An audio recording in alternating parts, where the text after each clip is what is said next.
Disenyo kan museo ni Jesse Robredo sa siyudad ni Naga, pigbisto kan Design Center of the Philippines, huli sa pagiging people-centric as in environmental-friendly kan edifisyo. Uyan report.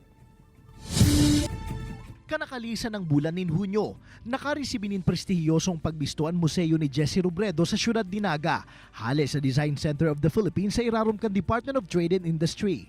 Personal na pigresibi kan taong nasa likod kan disenyo kanasambitan ng museo na si Architect GP Priela ang Good Design Award. Taong 2017, kan pigtugdo kanasambitan ng museo, como pagtataong honra asin pagkumemorar sa legasiya asin estilo kan liderato ni dipuntong Jesse Robredo na naging alkalde kan syudad ni Naga asin nagserbi man como secretary kan DILG sa irarom kan administrasyong Aquino. Sigun kay Architect Priela, dainagin madalian sa indang pig-agihan para sa namarealisar ang nabilog na disenyo. So what we did was, instead of covering the entire space with the building, we lifted the space and put the building under, still having the park sa taas. Apwera kaya sa mga artifacts na mahihiling sa laugan mismong museo, picture perfect pa ang exterior design kaini, naurog pang pigtawang buhay kan mga puning kahoy na nasa atubangan mismo kan edifisyo.